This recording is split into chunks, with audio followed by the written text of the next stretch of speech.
देखो equity mutual funds बहुत तरीके की होती है, जैसे कि large cap mutual funds, mid cap mutual fund, small cap, index fund, flexi cap fund, multi cap fund, dividend fund, sectoral theme, Contra fund, ELSS। पहला होता है लार्ज कैप म्यूचुअल फंड्स, यानी वो म्यूचुअल फंड कंपनीज जो अपना 80% of पैसा सिर्फ large cap companies में इन्वेस्ट कर सकता है अकॉर्डिंग टू सेबी। यहाँ पर आपको सेफ्टी मिलता है लेकिन आपका रिटर्न उतना बेहतर नहीं होता। सेकेंड आता है मिड कैप फंड, जहाँ पर 65% ऑफ पैसा वो कंपनीज जो मिड कैप कंपनीज हैं हमारे देश के, उसके अंदर पैसा इन्वेस्ट करता है। यहाँ पर आपको रिटर्न देखने को मिलता है लेकिन उसी के साथ जो वॉलेटिलिटी है वो भी ज़्यादा देखने को मिलता है।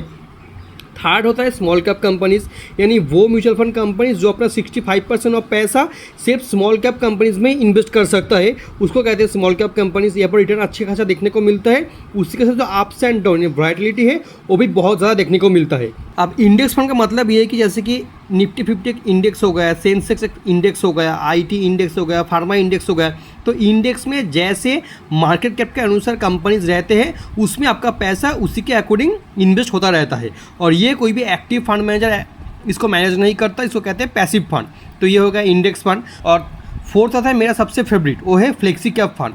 फ्लेक्सी कैप फंड का मतलब ये है कि वो म्यूचुअल फंड कंपनीज जो large cap, mid cap, small cap, ये तीनों कंपनीज में इन्वेस्ट तो कर ही सकता है, उसी के साथ बाहर के जो फंड्स होते हैं यानी US के अंदर जो माइक्रोसॉफ्ट, गूगल, अमेजोन जैसा कंपनीज हो गया उसके अंदर भी इन्वेस्ट कर सकता है। यानी बहुत ज़्यादा फ्लेक्सिबिलिटी यहाँ पर देखने को मिलता है। जो मेरा फेवरेट है, आप सबने नाम सुना होगा कि पराग प्रतीक फ्लेक्सी कैप फंड, उसको कहते हैं फ्लेक्सी कैप फंड। फिर आता है मल्टी कैप फंड, यानी जो large cap, mid cap, small cap, ये जो कैप है इसके अंदर 25% से ज़्यादा पैसा वो लोग इन्वेस्ट नहीं कर सकते, उसको कहते हैं मल्टी कैप फंड। इसके साथ आता है डिविडेंड, सेक्टोरल, कॉन्ट्रा, ELSS। और नेक्स्ट वीडियो में हम लोग म्यूचुअल फंड्स को और ज़्यादा ब्रेक डाउन करेंगे, तो मुझे सब्सक्राइब एंड फॉलो ज़रूर कर लेना, क्योंकि हम लोग म्यूचुअल फंड्स को A to Z से पूरा सीखेंगे कि कैसे ये म्यूचुअल फंड कंपनीज काम करता है।